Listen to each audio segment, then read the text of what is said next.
Pero además, Claudio Lozano acaba de hacer un trabajo muy interesante. Vamos a saludar al dirigente nacional de Unidad Popular, coordinador del Instituto de Pensamiento y Políticas Públicas, el doctor en Economía, Claudio Lozano. Claudio, Jorge Chamorro saluda, buen día.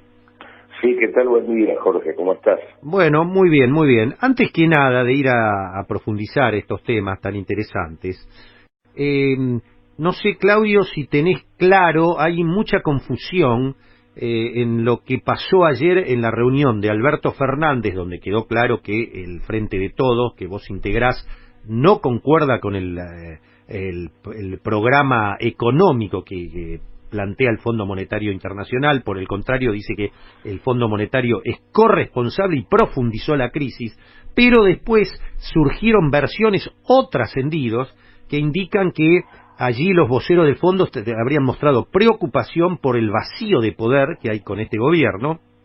Inclusive se barajó la idea de adelantar las elecciones. El Fondo Monetario, ante estas trascendidos o versiones, sacó a las 12 menos 10 de ayer un comunicado desmintiendo esto. ¿Vos tenés alguna información, Claudio, o algún parecer sobre esto? No, la verdad que no tengo información porque como no fui parte de la comitiva que estuvo en la reunión, no sé exactamente qué fue lo que ocurrió. Sí estoy al tanto de esa situación extraña que implica que a las 12 de la noche el fondo emita una aclaración o una desmentida respecto a un rumor, porque en realidad no es que haya habido nadie que expresamente haya salido a decir Nadie. el fondo Del dijo equipo tal de cosa. Fernández, nada. Estuvo Cecilia Todesca, no dijo nada de eso. Por eso, así que la verdad que es extraño que el fondo haya salido de esa manera. Más bien pareciera que ante el rumor instalado el gobierno nacional debe haber pedido al fondo que desmienta, pero sinceramente no tengo información sobre el tema. Lo que sí me parece es que más allá de eso que puede haberse conversado o no, porque digamos vacío de poder es una palabra muy fuerte, y lo que sí me parece que la situación objetiva que seguramente se debe haber conversado es el hecho de que, bueno, acá hubo unas primarias, en esas primarias el triunfo del Frente de Todos ha sido contundente, absolutamente irremontable. Consecuentemente, en la práctica hay un nuevo gobierno, pero en la práctica, pero al mismo tiempo no hay un nuevo gobierno. Y es la situación, es decir, Alberto Fernández ya ganó, es el futuro presidente de la Argentina, Mauricio Macri perdió, es irremontable el resultado, y la situación, el escenario institucional es un escenario complejo, así que me parece que sin duda alguna una situación de esa naturaleza se debe haber conversado, porque es casi como una cuestión obvia. Me parece que en realidad lo más importante para conversar del tema no es eso, que es casi una descripción de la situación política institucional de Argentina. Lo más relevante es el tema de la definición que el Frente de Todos llevó, y que tiene que ver primero con dejar en claro que el acuerdo, digamos, que existe entre la Argentina y el fondo es un acuerdo que tiene visos de irregularidad muy profundos. El fondo, para sostener un acuerdo de esta naturaleza, violó una y otra vez desde el comienzo su propio estatuto, porque le prestó una Argentina en situación permanente y sistemática de fuga de capitales. Claramente el comunicado del Frente de Todos dice que el 80% de los fondos que el Fondo Monetario prestó se fugaron, y en ese marco, digamos, dice con toda claridad que, digamos, el fondo ha producido una intervención absolutamente fallida. Esa intervención desde abril del 2018 para aquí no ha hecho otra cosa que gestar una situación de cesación de pagos encubierta en la que se encuentra la Argentina, y esa situación ha dado como resultado un derrumbe total de la economía, un derrumbe de la situación social, presidencial, y en ese marco incluso ha producido una situación de agravamiento de la cesación de pagos y de intranquilidad incluso de los acreedores privados de la deuda pública, porque en la práctica el fondo es hoy el primer acreedor de la Argentina, acreedor privilegiado, de una Argentina que tiene una concentración de vencimientos, básicamente los vencimientos de capital e intereses del fondo, concentrados en el próximo periodo presidencial, que son los que generan la situación de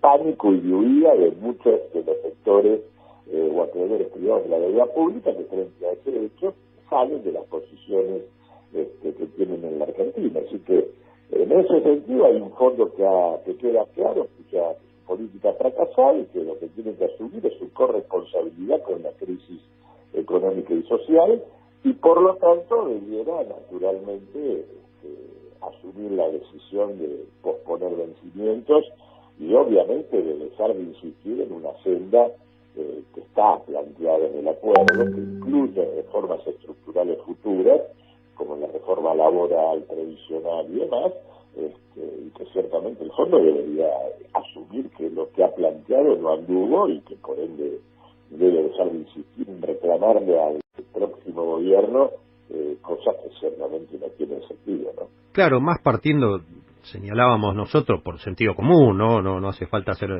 muy inteligente para darse cuenta, pedirle al que ganó por más de 15 puntos, precisamente por promover políticas que se dan de bruces totalmente antitéticas con la de este gobierno, es bastante ridículo, ¿no?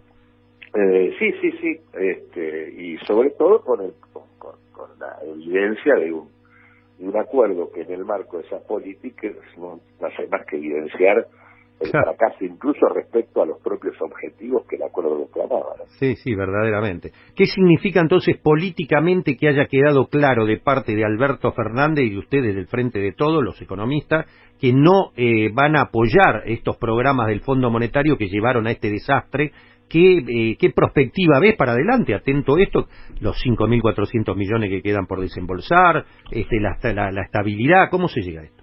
Ya, desde el punto de vista de lo que el fondo debiera hacer, esta es una razón más que suficiente, una razón más, digamos, para que el fondo, si se hace cargo de su responsabilidad, debiera hacer el desembolso. Porque efectivamente todo el mundo tiene en claro que si el fondo no lo hace, obviamente le está sacando prácticamente el banquito al gobierno y dejando a la Argentina en una situación de tierra de nadie. Por lo tanto, me parece que lo que queda claro es que si acá hay un organismo que produjo una intervención absolutamente fallida, apartándose de las propias normas que el organismo debe cumplir, y lo hizo para sostener la reelección del gobierno de Macri, y por lo tanto es corresponsable de la crisis, bueno, lo que tiene que hacer es sostenerlo, garantizar la transición con la más absoluta tranquilidad y dejarse de robar, y a partir de ahí abrirse una conversación más razonable, o sea, que tiene que ver con aceptar que, bueno, tiene que posponer, que efectivamente planteó un crédito con una magnitud enorme y encima de eso concentró la devolución de manera absolutamente irresponsable, comprometiendo la gestión de un gobierno futuro en nombre de políticas fracasadas. Tienen que asumir su error y, garantizar el desembolso y abrirse a una discusión para posponer vencimientos y discutir una nueva agenda de política económica que tenga que ver con una orientación que permita la recuperación de la actividad económica y obviamente la puesta en marcha de un proceso de redistribución del ingreso que resuelva en parte la situación social de la Argentina, ¿no? Bueno, a propósito, el instituto que vos coordinás de Pensamiento y Políticas Públicas, para mostrar todo lo que uno va viendo en la casuística del desastre socioeconómico de estas políticas neoliberales, ha hecho un informe muy interesante, donde cuenta qué pasó, qué impacto hubo, por ejemplo, en la clase media con estas políticas. ¿Le podés contar a la audiencia, Claudio, si sos tan amable? Sí, nosotros terminamos una, una aproximación a la estratificación social de la Argentina en base a las diferentes canastas de bienes y servicios y la información en materia de ingresos que provee la encuesta permanente de hogares del INDEC, y la verdad que los resultados son contundentes, y en parte obviamente no es la única explicación, pero en parte tienen bastante que ver con los resultados electorales que se han tenido, ¿no? En primer lugar, lo que surge es que digamos al momento actual, es decir, como resultado de todo lo vivido, cuando uno se fija la relevancia de los sectores medios, lo primero que surge es que la Argentina ya no es ese país donde los sectores medios dominaban el paisaje social de la Argentina. Digamos, en realidad prácticamente el 58% de la población se encuentra en situación de riesgo o de vulnerabilidad social. Estamos hablando prácticamente de 25.700.000 personas que no logran acceder a una canasta de bienes y servicios que le permita reproducir su situación social de manera mínimamente razonable. Son 25 millones de personas. De esas 25 millones de personas, el 60% son pobres, digamos, lo cual estamos hablando de 15.300.000 personas en situación de pobreza, y de esas personas que son pobres, 3.200.000 están en situación de indigencia, y tenemos 10 millones de personas que están en situación de riesgo, que en realidad no logran llegar a una canasta, no están por debajo de la canasta de pobreza, pero no logran completar una canasta media mínimamente accesible. Estamos hablando de una canasta que está en el orden de los 50.000 pesos para una familia tipo, ¿no? Más o menos para ubicarnos. Y en realidad cuando uno compara esta situación, esta realidad en donde hoy el 58% está por debajo de lo que sería una canasta promedio, cuando compara esto con lo que pasaba en el 2015... Eso te quería preguntar, porque un macrista del otro lado va a decir, podría tener razón en lo relativo, va a decir, bueno, pero si pobre hubo siempre. Sí, claro, por eso cuando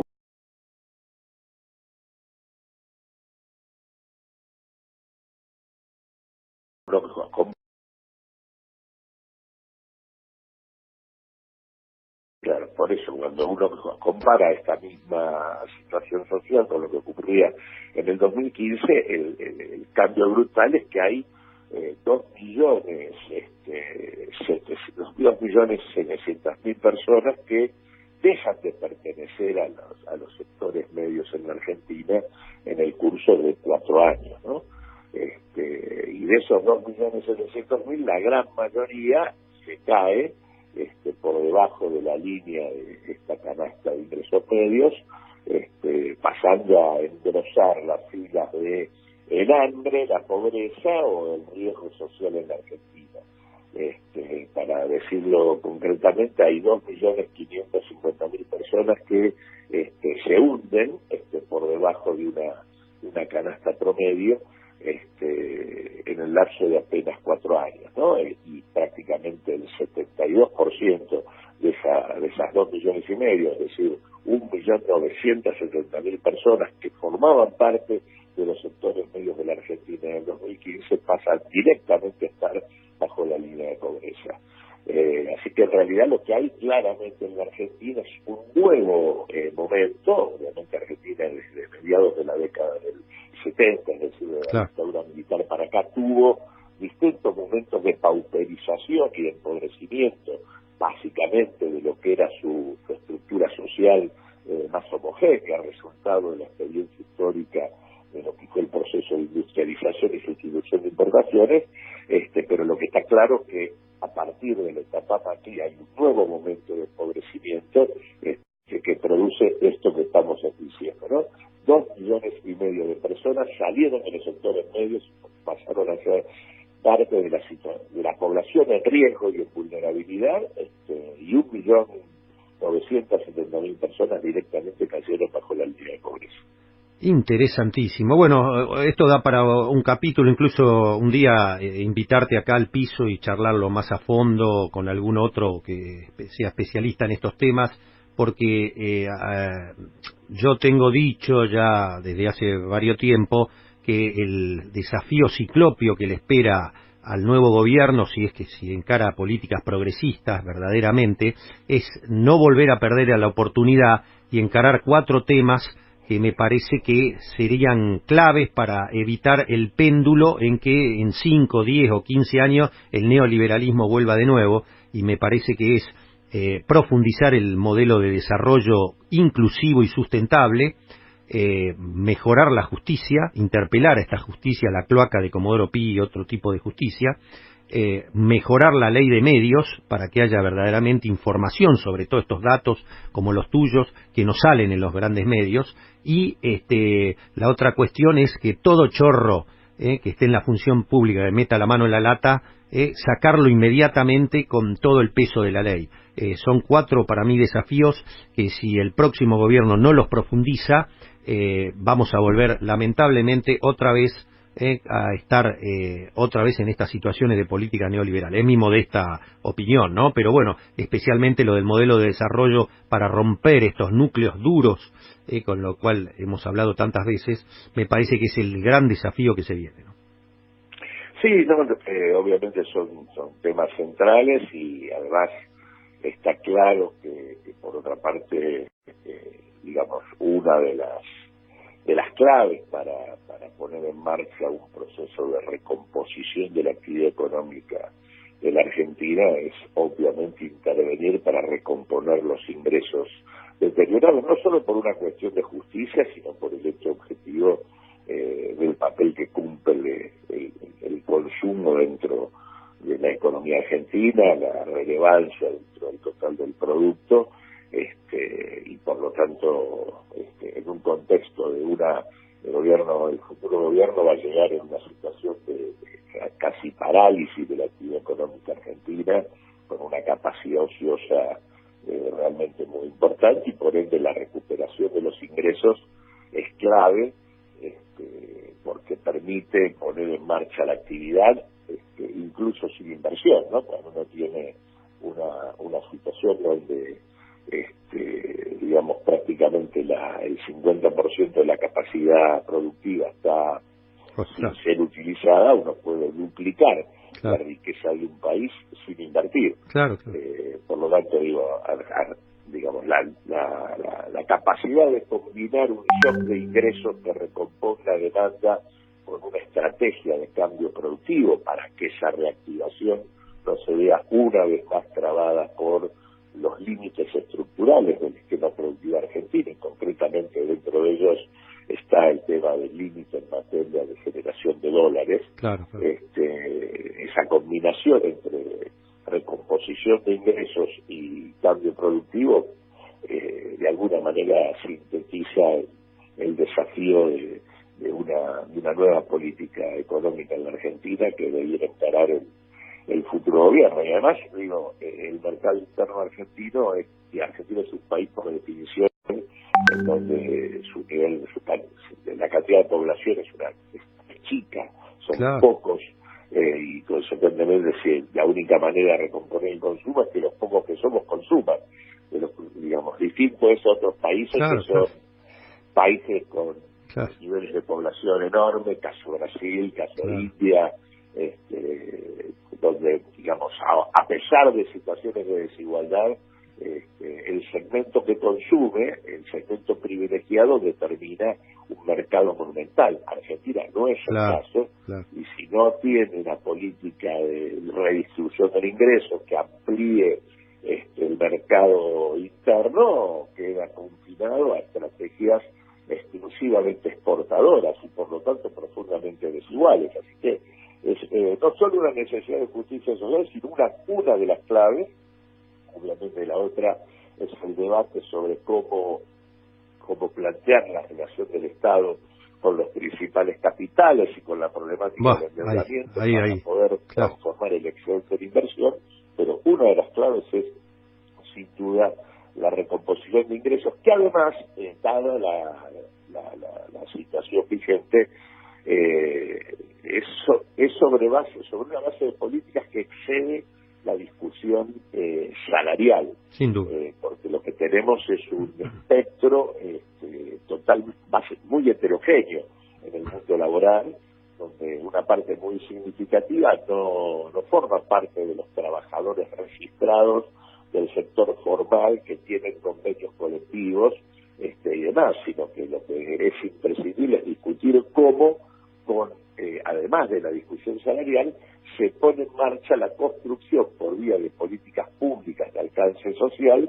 un piso de ingresos para el conjunto de los hogares argentinos que permita terminar con el hambre y con la pobreza, y desde ese lugar dinamizar la demanda de bienes que tienen que ver con la reproducción de la vida de los hogares argentinos. Impecable, sí, la verdad que con mucha ingenuidad lo voy a decir, parece mentira que a esta altura de la soirée, donde ya Aldo Ferrer demostraba todo esto que vos estás diciendo en los 70, ya desde antes, esto es una vieja discusión, ¿no? Ustedes los economistas saben, desde la década del 30 que vienen discutiendo los neo-keynesianos con los monetaristas, pero lo que digo es que, como vos bien decís, aparte, por las particularidades de la Argentina, parece mentira que nuestra dirigencia, parte de nuestra dirigencia empresaria, todavía no comprenda esto y siga avalando estos procesos, pero bueno, tiene mucha ingenuidad esto porque vos demostraste la otra vez cómo ganan plata con la timba financiera, ¿no? También, en parte, aparte del sesgo ideológico, ¿no? Sí, y aparte porque la heterogeneidad, la diversidad, digamos, que existe en la Argentina, que ya es un país en ese sentido bastante más complejo, no solo se da en el campo laboral, sino también en el frente empresarial, ¿no? Hay una diversidad de sectores que obviamente hace que haya una franja empresarial que, digamos, combina esa capacidad de obtener renta financiera con tener una inserción dominante en las áreas que definen lo que sería la matriz extractiva de la Argentina, ¿no? Y por lo tanto están muy cómodos en una economía donde el dinamismo de los sectores que aprovechan la base de recursos naturales primarios, básicamente el tema del agronegocio, el tema de los hidrocarburos, el petróleo y la minería como sectores claves, tienen un rol preponderante en su ciclo económico. Esos grupos empresarios locales y transnacionales obviamente constituyen lo que son por lo general refractarios a la ampliación de un mercado interno que obviamente le da de comer a una parte muy significativa de la población, porque el resto de las actividades como mucho representa el 12-15% del producto. Ahí aparecen algunos otros temas que sí son delicados y que van a ser parte de la discusión. Uno de ellos, por ejemplo, es el tema de Vaca Muerta, que está planteado como una especie de horizonte de salvación de la Argentina y, digamos, por la búsqueda de obtener divisas rápidas, y corremos el riesgo por la vía de ese pensamiento, que por otra parte es el mismo que tiene el gobierno actual. Sí. Qué curioso, ¿no? En el que hicimos con Loma de la Lata, ¿no? ¿Te acordás? Claro, Loma de la Lata, sí. Y qué curioso, Claudio, que en Vaca Muerta el gobierno perdió por paliza. Qué curioso, ¿no? Exactamente. No derrama ahí en Vaca Muerta, me parece. Parece que no. Parece que no derrama. Y bueno, en fin, son temas interesantísimos esto para profundizar, ¿no? Pero bueno, podemos definir que Macri fue entonces el último intento ya democrático por el voto popular, sin insertarse en los partidos mayoritarios, sino como Macri expresión de todo ese sector. Vendría a ser esta la demostración una vez más que ese modelo falla y no puede funcionar en la Argentina, ¿no? Sí, yo creo que es una demostración más. Creo que en todo caso queda claro que si se abrieron posibilidades para que Macri gobierne, tiene más que ver con las limitaciones y las indefiniciones o las contradicciones de las experiencias políticas del signo popular que por la existencia de un consenso que sostenga esto. De hecho, objetivamente siempre el macrismo fue una propuesta minoritaria. Recordemos que en el 2015 Macri como tal en las primarias sacó el 26% de los votos. Sí, sí. Digamos, duplicó sus votos en el balotaje. Pero digo, nunca fue una fuerza mayoritaria. Incluso en su mejor elección del 2017 arañó un 40% a nivel nacional. O sea que me parece que en realidad en todo caso tenemos que mirarnos a nosotros mismos respecto a las contradicciones, las limitaciones y los errores que hemos tenido. Varios tienen mucho que ver con los 4 puntos que vos marcaste, ¿no? Sí, sin duda, sin duda. Bueno, algunos de ellos lo hemos sufrido nosotros directamente. En el contexto del deterioro social vivido está claro cuáles son las razones de la derrota. Es interesante ver en el trabajo también que hay una pequeña parte de los sectores medios, unos 200.000 personas, que vive una situación de movilidad social ascendente, que involucra a un conjunto reducido de sectores de profesionales con alto nivel de calificación, que tienen una relación autónoma con los sectores con los que trabajan y que tienen un alto nivel de ingreso, y que muestran una situación de movilidad social. Digo esto porque esos sectores, digamos, sumados a todo lo que sería una franja de sectores acomodados, más sectores de clase media que siguen estando en la Argentina, siguen siendo una población que es interpelada por el discurso macrista, ¿no?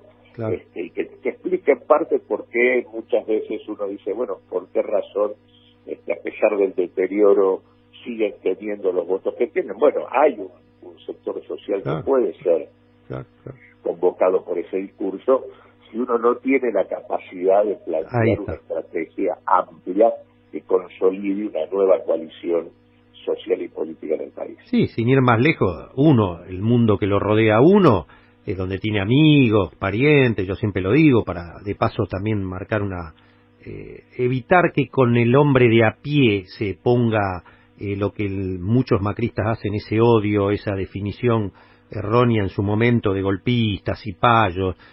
Una cosa es la dirigencia, eso sí, esos que definen con la función pública después qué es inversión y qué es gasto, pero después hay uno conoce muchas parejas de jubilados, por ejemplo, que entre los dos juntan como mínimo 100.000 pesos.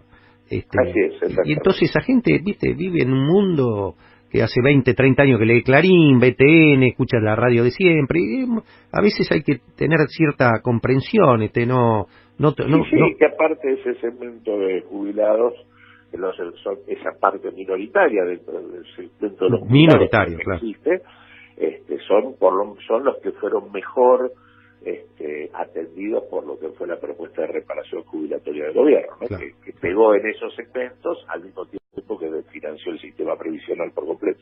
Claro. Bueno, Claudio, como siempre un placer. Gracias por habernos atendido. No, al contrario, gracias a vos.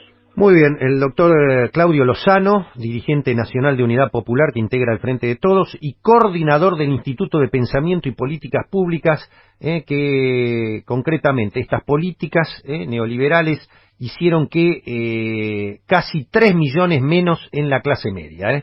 Bajó del 43,5 la clase media en la Argentina en el 2015 al 37,4 ahora, en últimos datos, no deben estar los datos últimos ahora de todo el desastre de los últimos 15 días, así que debe haber más todavía, pero qué interesante, fíjense lo que decía Lozano al final, hay 200.000 personas que han visto aumentar sus ingresos, que les va mucho mejor, que les ha ido, ni hablar estamos hablando clase media este informe, No estamos hablando de el 10%, por supuesto, que ya es propietario de empresas de energía, mineras, que tiene gerenciadores de esas empresas, los que tienen cobertura de millones de dólares, los que viven del agronegocio. Bueno, obviamente es lógico que esa gente vaya a Plaza de Mayo y dé la vida por Macri. Estamos hablando de todos estos sectores que, reciben, por un lado, el impacto feroz que los hizo salir directamente, caerse de la clase media, y hay 200.000 personas que difícilmente comprendan el 15% del voto de diferencia el otro día.